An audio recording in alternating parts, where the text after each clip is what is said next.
Hi guys, what's up? I hope you all are fine. Great. Okay, so let us start the new topic of your chapter number 2. Agriculture already done. We have done the agriculture in the last class. Okay, so today we'll start the industry, the new topic of your chapter 2. Please have patience because chapter number 2 is very lengthy. Right, we have to cover agriculture sectors, industry sector.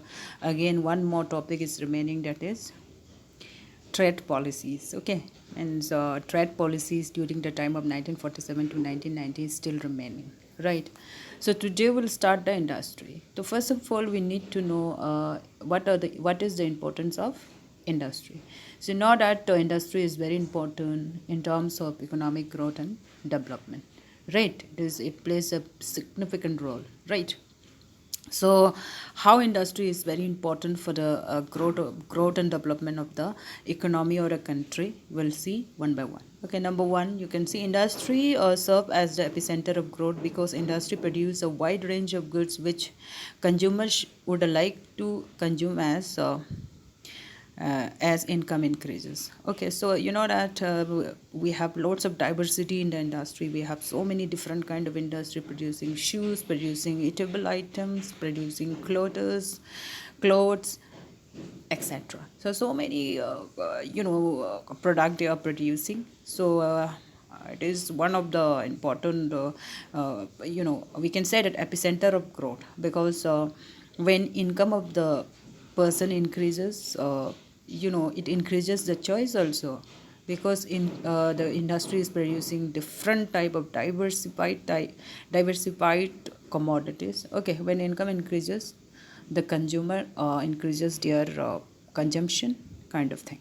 Okay, number two, it is a source of employment also.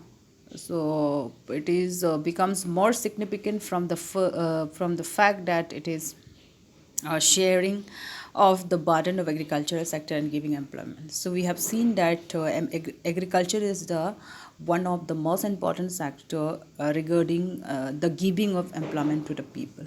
So you know that the industrial sector is also giving ample amount of employment to the people. So why we can say that it is sharing the giving of employment or task done by the agricultural sector, right? Okay, next, source of mechanized farming. Okay, it is the source of mechanized farming. You know that tractors, tracers we are using, those are product of industries, and the mechanization of farming could be realized because of this growth of industrial sector. We use agricultural implements like tractors, kind of thing. All those are produced by the industries. So means it is source of mechanized farming. Growth of civilization, because urbanization comes with the industrialization. Okay, so it helps in the growth of in the civilization also, because industrialization and urbanization are complementary to each other. When industrialization comes in the area, the urbanization automatically takes place. Okay, so and kind of thing, urbanization also complement in the growth of industrialization. So why we can say that the growth of it helps in the growth of civilization also. Growth of industrialization has led to the growth of infrastructure. They are interlinked as growth of one escalate the growth of other. Okay, so we can say that due to increased industrialization, we could have a bigger growth in infrastructure also. How it is so? Because in the infrastructure we need a lots of inputs, right? Cement we need in order to build a building. So in order to build a big structure, kind of building, roads, all those needs a what? Cement. All those comes from the cement industry. And supposing that we are building a house, we will need a iron, steel, or kind of thing, painting. All those things are coming from the industries. Okay, so why it is said that the growth of industrialization has led to the growth of infrastructure. Okay, increase in one escalates the increase in others. Means you know that these two are very complementary. How it is? So infrastructure, if there is infrastructure development in an area, so definitely, industrial setup will be done there, because that particular area will be more accessible in terms of transportation, communications, kind of thing. Okay, so kind of thing. So when industry set up in an area, what happened, and infrastructure develops. Because supposing that you want to open a bank, schools, whatever it is, you will any kind of institutions, you will need a infrastructure. Okay, so it means that with industrialization, infrastructure is also increasing, and with the infrastructural development, the industrialization in a region will be developed. Okay, so kind of thing, they two are complementary to each other. Okay, these are the importance of industry. Okay, right. So now let's see about how, that we have two sector, public sector and the private sector in our country. In every country there are two sector, private and the public sector. Public sector means government, is that. Okay, so during the time after the independence, the planners and the politicians thought that uh, you know the government should take the leadership to develop the industrial sector. They felt so. Why it is so? Because there are so many regions. Okay, so many regions. Those regions we are going to see here, right?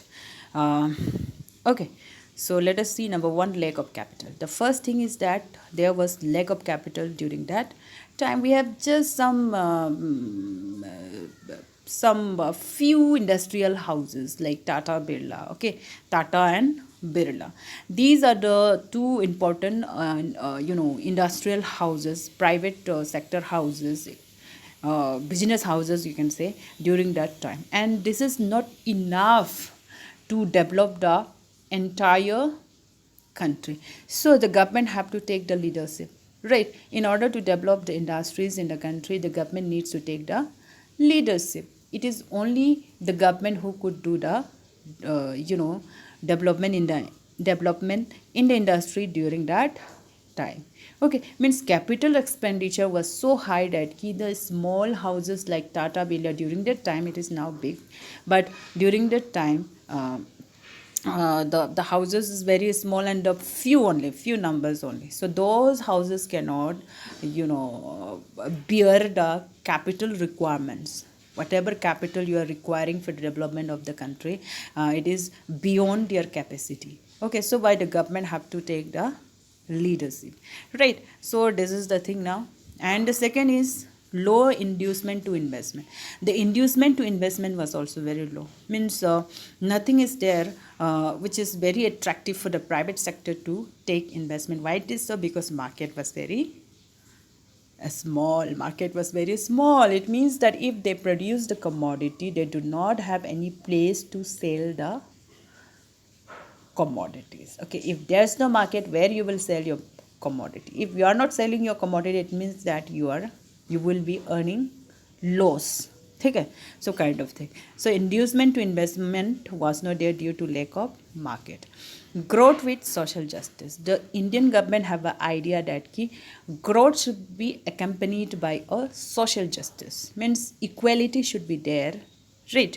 So why the government have to discourage the concentration of wealth in the hands of few people. They have to distribute it well.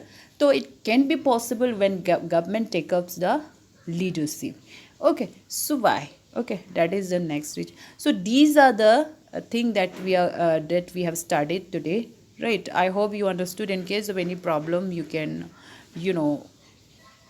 put your queries, comments, right? I'll be happy to answer you. Thank you. Good day, all of you.